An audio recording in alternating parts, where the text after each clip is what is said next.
Hey, good evening, everybody in the Philippines and all over the world. Lovely to have you with us today to the Green Man podcast here at SustainablePH. And tonight's show is with the official Green Queen, Luissa Burton.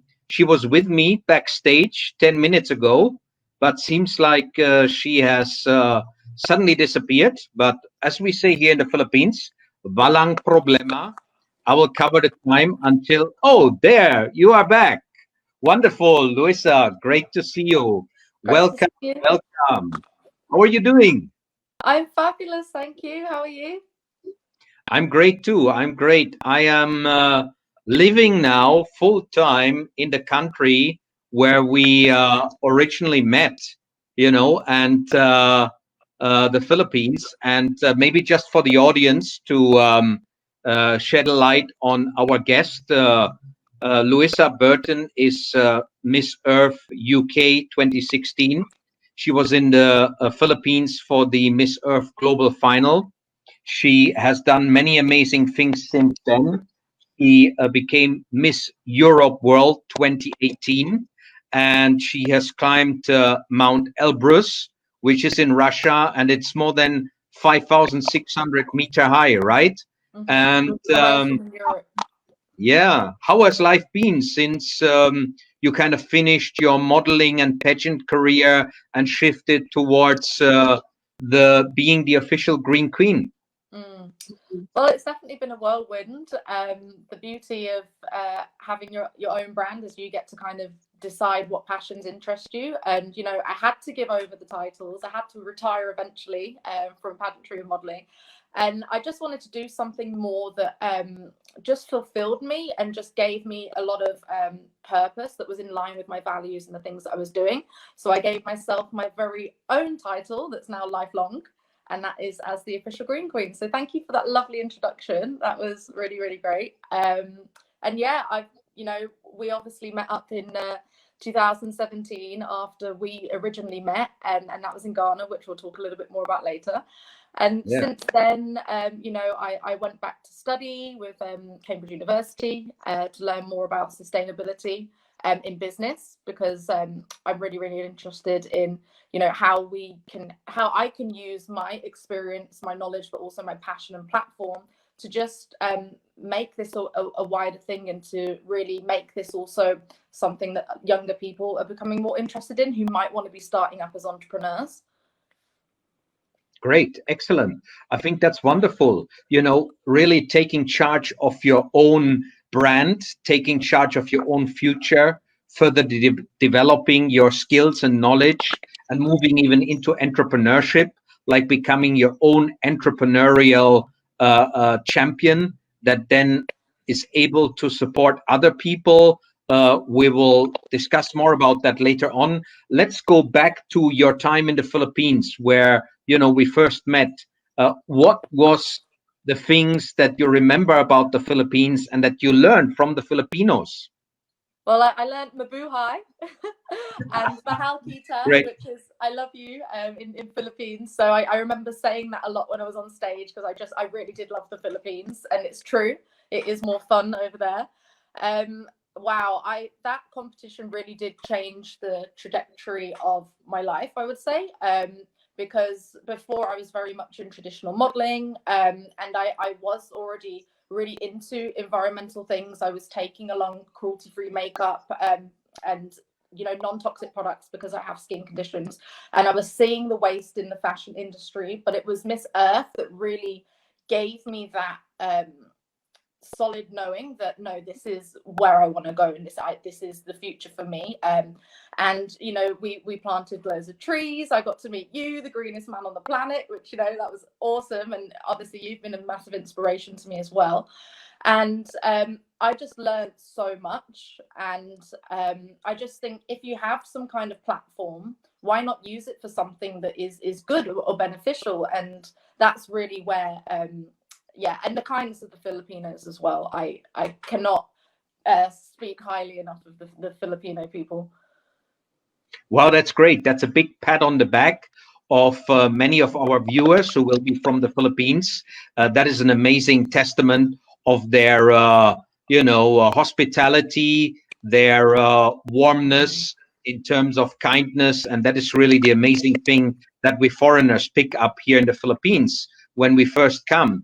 But what I find really inspiring as well is that Miss Earth itself, as a pageant, was a springboard for you to reconfirm that is your mission, that is your direction in the future. So a lot of the things that you actually did while you were in the Philippines helped you clarify your path into the future. And that's amazing, when we have those moments in our life where we, with more clarity, realize, wow, this is why I'm here on the planet.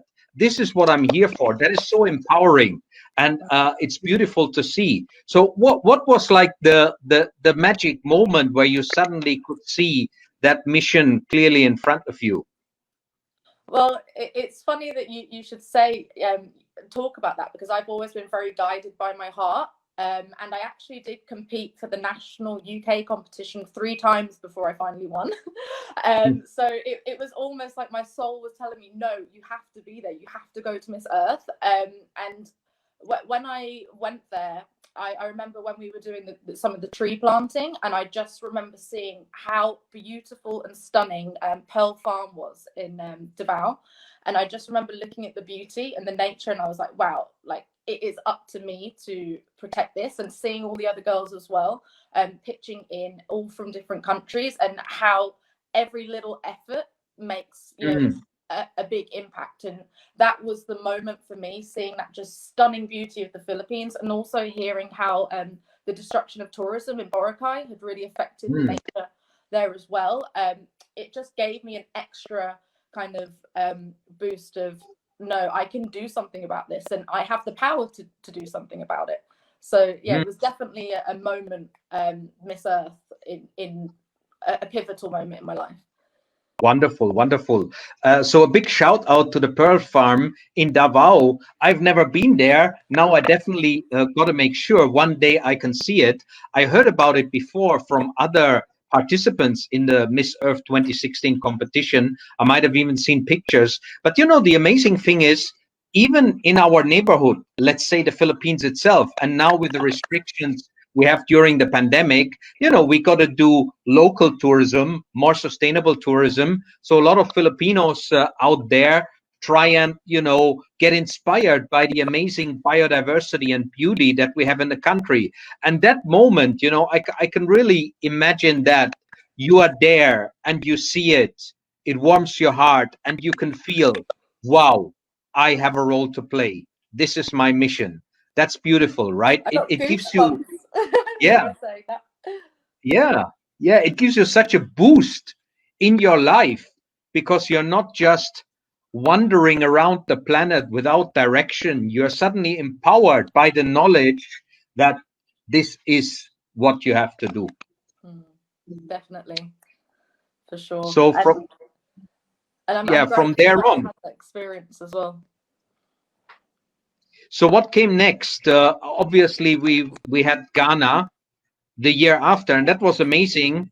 Yeah, I have to say here, I'm a very lucky guy, because I was the only guy invited to that trip. We had close to 10 miss. Yeah. So guys out there, go green, go Calbo, be sustainable, treat the ladies as a gentleman, and then you get invited to trips like that, right? Yeah. Ghana was that was another incredible experience that I don't think I can ever verbally justify how amazing that was. And as you know, what do we get to do, Matthias? Oh yeah, we did loads of cleanup actions. We met the wife of the prime minister. We gave talks in different schools, colleges, and we tried to really send a message. Hey, we want to support Ghana. We want to support the environment. We want to support the young people. And we did a tour around Ghana. It was amazing. Yeah, and not only that, we got to plant a tree with the First Lady at the house, and then also she pledged to implement more trash bins around Accra as well. So we actually made genuine impact there as well as educating the people at the different universities and schools. So it's really great. Yeah, and did you see that our friend Iram, the Miss Earth Ghana, who invited us, it was her campaign, Trash in Bin.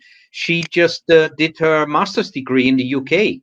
So I Yes. saw that on our Facebook page. So amazing how things are still connected and how things are really working together. A shout out to our friends, the Scouts from the Philippines. They are watching as well. Luissa, we have a lot of Scouts here that have joined us. So that is great. That is amazing. Yeah, we have there Gia.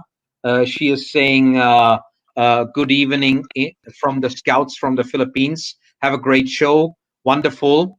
And we have even friends here from the Philippines. We have Dr. Sajjad from, I think from Pakistan. We're saying great to see the Green Queen. I think your dress tonight is green as well, right? Well, I couldn't come on the Green Man show as the Green Queen wearing red, could I? I had to wear green. Yes. That's right. That's right. So tell me more about this certificate that you did with Cambridge University. That's focused on how businesses can go green, right? Mm-hmm. Yes. Sustainability. Yes. My original university degree was in business management.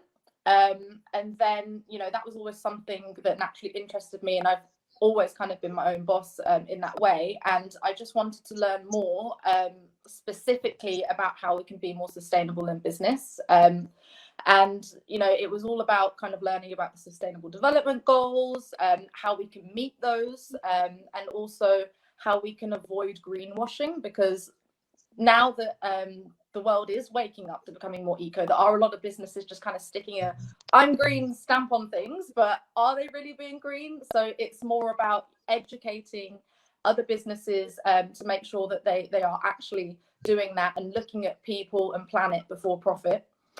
And then also learning more about how can we close the loop rather than just having traditional business models where we have a product that then ends up in a landfill. How can we close that and make a more circular economy? I personally chose the fashion industry. I did look at a lot of different ones and study a lot of different industries, from cars to toasters and all kinds of things. But having the path that I've been on, the fashion industry was what I wanted to do as my thesis. And so it was, how can we avoid fast fashion going into the landfill? How can we work with retailers that are already giant and doing mass production of clothing? How can we maybe diversify what they do? Could we make some lines where we can send clothing back and get it repaired? Could we send our clothing back and get it reworked into other designs with that brand? It's all about thinking of different ways that we can just close that and make a loop. So what is your main recommendation for us as consumers, how we can help? I mean, here in the Philippines, we have this ukay. Not sure whether you saw that. It's basically used clothes from North America being sent here. I think originally the idea was charity, but now they are being sold. And I even sometimes go to the shop because you can say it's a pre-loved pair of shoes or a shirt. I bought some things there. Is that good for the environment? Well, I mean, I always believe that the number one thing we should be doing is just reducing our consumption, regardless of anything. If we can just avoid buying more than we need, that is, one of the best thing that we can do, because then we don't have to decide what we need to do with it afterwards. But yes, if we can support, especially with what's going on in the world at the moment, support local businesses, look to those. For instance, there's going to be less air miles and carbon footprint on all of those kinds of things. And not only that, we're supporting people who need it right now, as we all need to come together to support each other with the craziness that's happening in the economy and everything right now. And, you know, just start looking at labels. Just become more conscious. Where did my clothing come from? How was it made? What is the materials? You know, when it comes to the end of this life, is it something that I can get reworked? Is it something that can get upcycled? Certain materials, you know, they can't, but then you look at there's lots of people right now that are turning literal fishing nets into fashion. So there's a lot of cool things that we can be doing and just becoming more conscious of. So I think friends out there who are listening now, I think you heard it here first from a beauty queen. Think, buy less. Ask yourself, do I really need it? I always thought beauty queens would want as many dresses as possible, but maybe it's did you already have that mindset when you were still in the industry as a fashion model, or did that only emerge recently, that realization? So before I went to Miss Earth, that was one of my advocacies. Green is the new black is what I was working with. So I deliberately chose a Filipino designer, which was Leo Model, so that I was helping the economy there, and also I wasn't having to, you know, get a dress that had been from all different kind of factories and then been flown here and then flown there to be made. So it was local made. And also specifically, I took a lot of clothing with me that was organic cotton, and you know, because I knew that it was a pageant, and pageants, you know, are notorious for using lots of different things. I even back in 2016, I was very aware. But I started modeling at 14, and back then, you know, I was much less conscious of what I was doing. Definitely, you know, using a lot of fast fashion. Please forgive me. I've changed my ways. But you know, over time, it was something that I became more aware of. And like I said, Miss Earth was the catalyst for that to make me see. Hold on. I'm going to go to an international pageant here. How can I do this in a sustainable way? I can't show up as an ambassador for being green, but be not being green. So yeah, I had to put a lot of thought into it. Yeah, I think that is important. If we are advocating a certain thing, we need to do it holistically. I mean, nobody is perfect. I got this title, greenest person on the planet. I tell people I'm far from perfect. Our electricity bill went up a lot during the lockdown because we were working from home. My wife was telling me, honey, we need another aircon because our son, who is 1 year old, was starting to get rashes on his back. So our electricity bill has gone up, and sometimes you have to make compromises, but that's what life is about. As long as we have the big picture in mind to ethically represent what we stand for and put it in practice. I'm actually wearing not just this one is green, something even more green that I wear is I have organic cotton underwear. Yes. Yeah. I'm wearing currently innerwear that's made from organic cotton. Don't worry, guys, it's not biodegradable, but it's organic. It was made from raw materials that are more eco-friendly. Have you got any special things like that as well, or any tips for eco-conscious makeup? You know, you're into vegan food, right? That's been your main advocacy as well. What other tips do you have for our listeners? Yeah, so like you've just expressed, you can literally be green from your head to your toe. You have to just see it as when you have a choice that's presented to you, it doesn't matter what it is in, you can just decide to make a conscious decision. So you can either choose to do one way or you can choose to do the other. Obviously, there's lots of different variables involved. So, you know, your own budget. You know, I think we should meet people with where they're at. So everything is a spectrum. We're not all saying that you have to be like the green man and the green queen, otherwise you're a bad person. No, it's just about doing what you can and being what you can within your limitations. You know, in a way, being green, especially, you know, in England, some of the things are more expensive. And then, you know, if your budget doesn't allow for certain things, then you have to take that into account. But there are other things that you can do that don't need to cost more money. So it's just about meeting yourself where you're at, looking at the decision that you've got to make and saying, am I able to make this conscious choice that fits with my life? But then also, what else can I do? You could go out and you could pick up trash. That's free. You know, you can go out and just decide, put a jumper on instead of the heating. And there are other things that you can do to save and actually find that you are saving. So people say to me, oh, is being vegan more expensive? It can be, but also it can be less, because instead of buying meat and fish and salmon, these things are expensive, I'm buying a lot of pulses, legumes, beans, and these things are very, very cheap. So it's all a spectrum, and it's just about weighing the options up and doing what you can and doing the best that you can with what you've got. Yeah. I think for our listeners here in the Philippines as well, it's important to clarify that the less meat we eat, the more we lower our carbon footprint.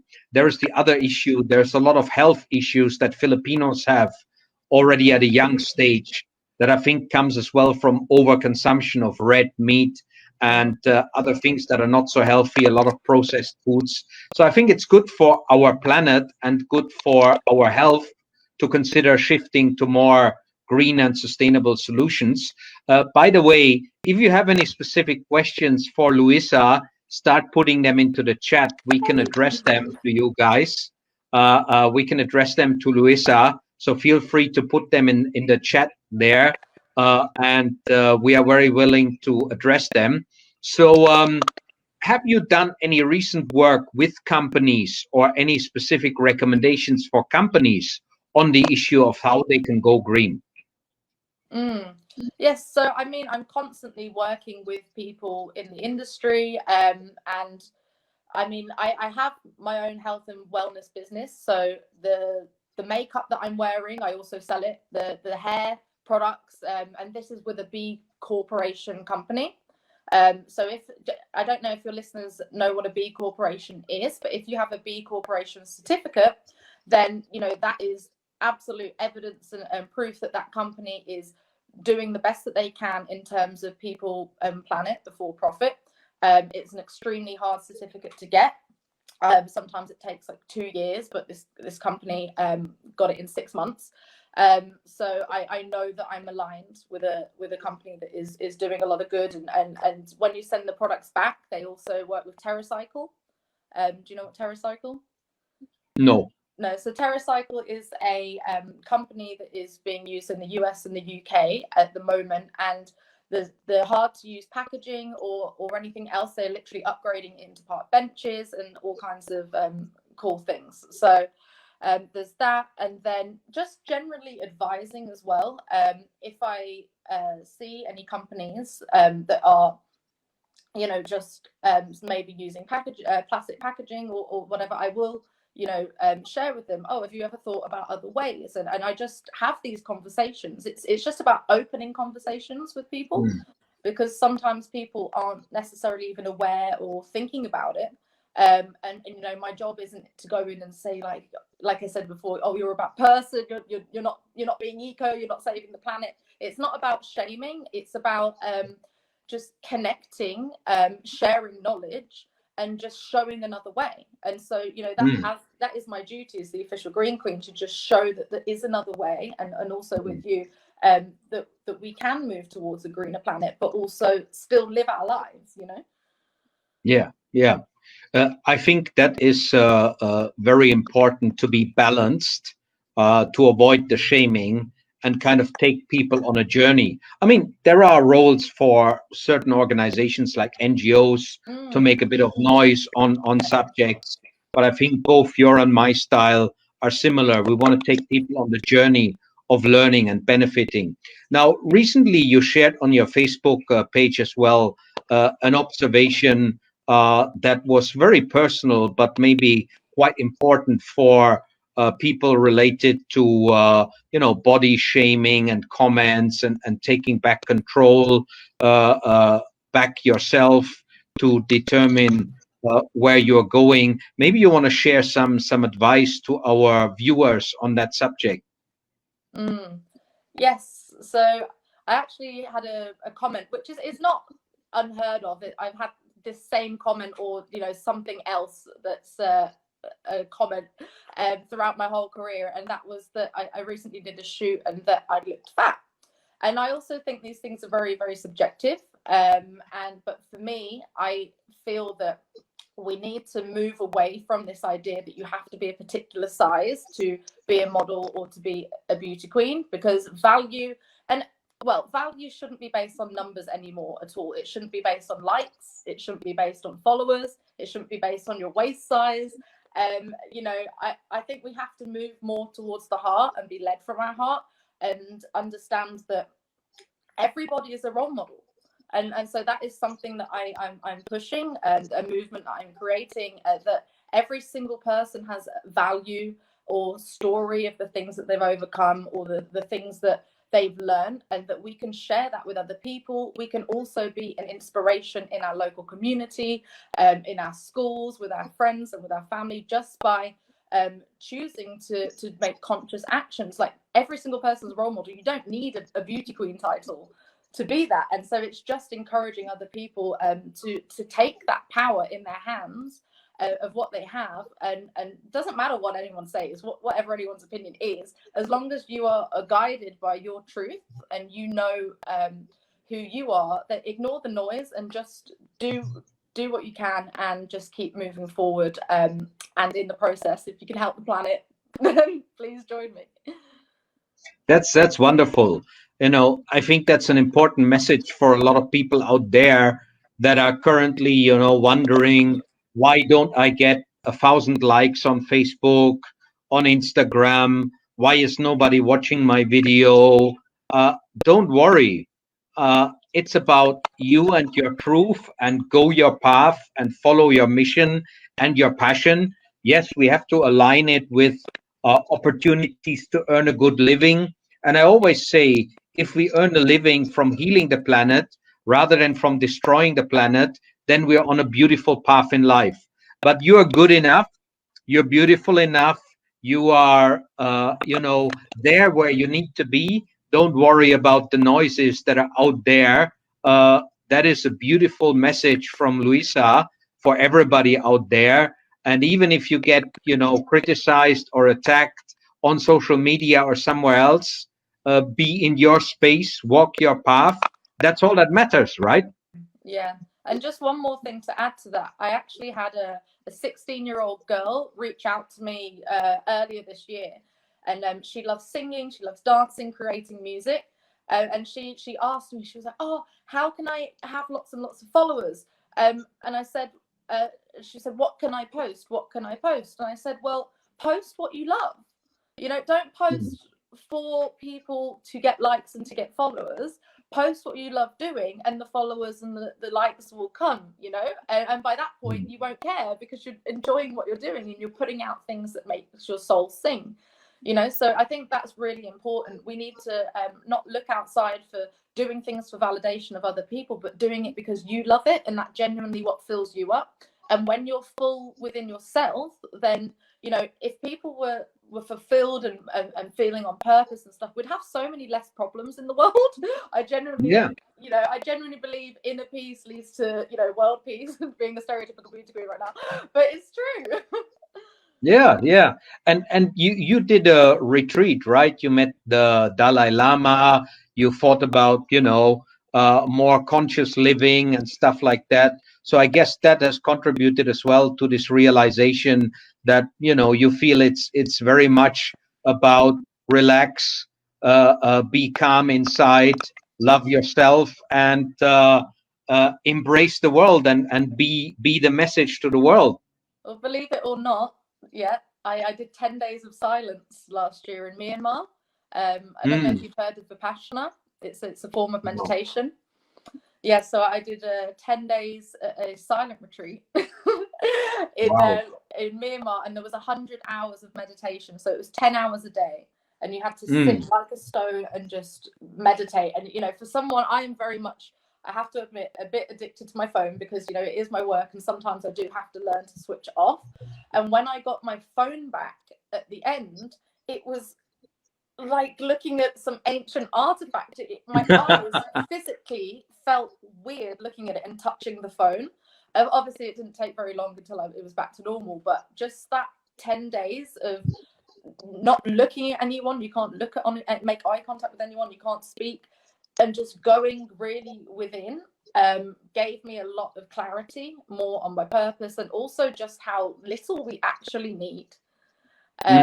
Because, you know, we were waking up at 4 a.m, we were going to bed around 9:30. We've stopped eating at 11 a.m, so we'd have one meal at 6 and then we'd have another 11, and apart from that, and you know, your shower and your toothbrush, you didn't need anything else. Wow. And it was amazing. You know, that learning experience.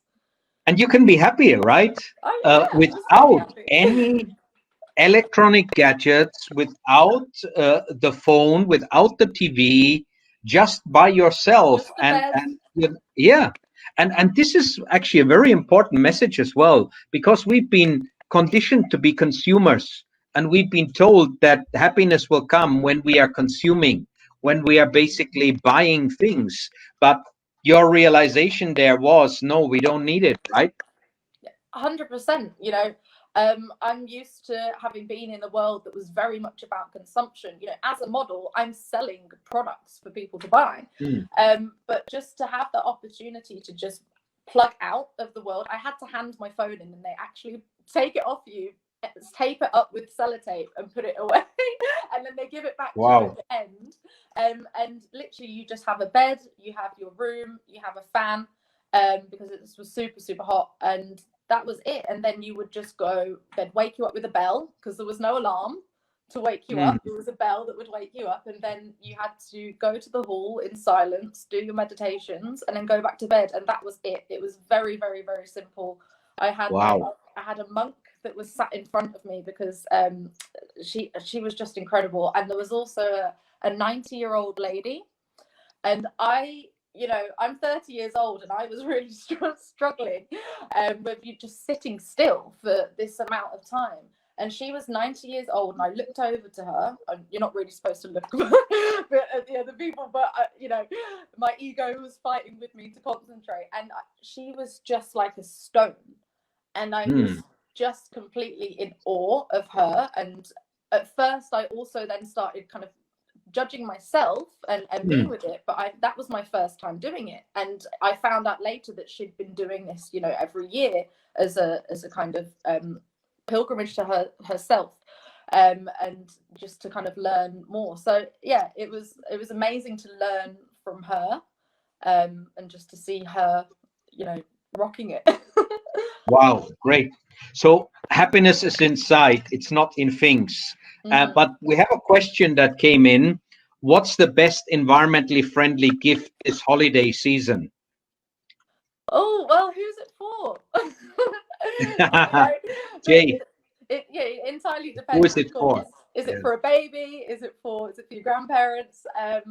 But okay, so the best thing you can do, I would say, is obviously get the person something that they would like, but take thought of the wrapping. You know, what are you packaging it in? Is the product something that is plastic? Is it not? Is it something that's biodegradable? I can't choose the gift for you, but just think, is this something that can be reused, or is it going to be used once and then thrown away? Is it something that they will genuinely cherish and want to use again and again and again? And it's just about making those questions to yourself before you buy it. And we can apply that to everything, whether it's Christmas gifts or just general life. But I saw a really neat thing with the packaging, people using newspaper to wrap it up, and then just using you know, creativity to make it look cool, you know, from newspapers that they were using already. So there's lots of things you can do. So some great comments, but Jay, can I, if I take my lessons learned from Luissa just now, I would say the best environmentally friendly gift you can give this holiday season is the gift of love and attention. It has zero environmental impact, zero carbon footprint, zero packaging, zero plastic. You don't need to spend any big money for it, but it will deliver a very enthusiastic response in return. That's So brilliant. I'm glad that, yeah, well, of course, as the Beatles say, all you need is love. yeah, And yeah, if you can give the gift of giving your time and attention, then of course that is the most eco-friendly thing that you can possibly do. So yeah, that's definitely a great thing. wouldn't that be an interesting campaign? Eco gift campaign during the holiday season, to organize something maybe via an app or via Facebook page and message it. Come, my baby daughter is opening the door. Maybe I'll show you my baby Yes, daughter. I want to see. Come, say hi Oh, to Lucia. hi. Hello, this is Princess Athena living in the Philippines. Does she know Oh, German? yeah. Guten Tag. Yes, yes, yes. Wie heißt Hey, du? why are you putting your tongue out all the time? Say hello, Luisa. Hello, hi, friends. There are many friends watching from all over the Philippines, okay? All right, Schätzchen, bis später. Huh? See you later. Say bye-bye. Bye-bye. Auf Bye-bye, Wiedersehen. bye-bye. Hopefully, future Miss Earth in 20 years' time. Oh, for sure. So, yes, She'll she be the might need a greenest coach. girl on the planet. I'm gonna have some Yeah, competition. yeah, yeah. She will be the new green queen. Maybe Yeah, you can hand I can over hand your her a knowledge. title. Yes, yes, yes. But maybe more important than the title is the knowledge and the passion and the vision. And for me as a dad, it's up to her to choose her path. Really, obviously, if she becomes as well an environmental ambassador, that would make me very happy. Sure, but it will be for her to decide. First, she wanted to become a doctor. Then she loved her cookie. The latest thing was she wanted some makeup. So, different things at different times. Yeah. Yeah. Well, her path will become clear as she goes through all of her interests, won't she? But I'm sure she'll be looking up to you as inspiration. Hopefully. Yeah. It will be inspiring for me as well. And, at one point in time of my life, I was thinking we have overpopulation on the planet. Uh, I don't think I'll become a dad ever in my life. And I was actually very close doing vasectomy when I was living in the UK. I'm glad I didn't do it. I'm a really happy dad. And seeing the kids grow and, develop their own mind. My son is 1 year old. He's already starting to test all sorts of things. And it looks like he wants to become a mechanic. He is checking Oh. out all sorts of things. So it's beautiful to see them grow and develop. So I think we're already coming up towards the end. Luisa, maybe what would be your advice for our listeners? A lot of us are making plans for the next year. How can we maximize the return for the planet, for our precious Mother Earth? Uh, what are the things we should think of in terms of our 2021 planning, especially in those specific circumstances of the pandemic that we're living in now? Well, yes, of course. The pandemic, actually, unfortunately, the amount of masks and the amount of gloves that are just being disposed of, that I've been walking down the street and just been seeing these disposed all over the floor. And in that sense, it's really quite a shame because, these things, they're choking nature, the animals are eating them, and it's also not hygienic. And it's just, we need to be able to stay safe, but just be mindful of where you're disposing things, and also when you're going to the shop or you're using masks, make sure that you're not just frivolously using mask after mask after mask. I have a reusable one that's washable, and yeah, just taking care of each other, staying safe, and do what you can. It's a very difficult time for everyone, and I understand economically there's a lot of things that are happening right now. But if you can join in, and if you see some trash on the floor when you're out, pick it up. If you are able to turn the light off, or give the gift of love at Christmas instead of presents, then go for it. Have a loving Christmas with your heart. So just do what you can. That's my number one tip. Yeah. Remain conscious. Good advice from Luissa. Remain conscious. Do what you can. Love yourself. Don't make yourself dependent on the likes on Facebook. You have a mission. You are here for a purpose. Live that mission, live that purpose. Don't, let yourself be put down by other people, and walk your path and your mission. So beautiful to be inspired by the mission of the official Green Queen. Life. Actually, Green Man, can I set the viewers a little challenge? Yes, sure. Guys, if you post something on your Instagram and you tag me at Luissa Burton and you put #role models of you doing something environmentally challenged, and I'd love to be able to reshare you guys on the story or something, just so you can be the inspiring role models to my audience, so we can inspire other people to join us and all be role models together. So yeah, tag me in a picture of you doing something environmentally friendly this holiday, and #role models. Great. Excellent. There we go. The Instagram link is down there, and #role models. And then you will inspire and make Luissa very happy. Thank you so much, Luissa, for joining us today. Wishing you a lovely Saturday afternoon in a cold UK. And hopefully you can join us again one day. Take a carbon neutral flight to Manila again, and we would love to see you again, Philippines, face to face when all the challenges are over. All right, all the best. Thank you. Bye bye.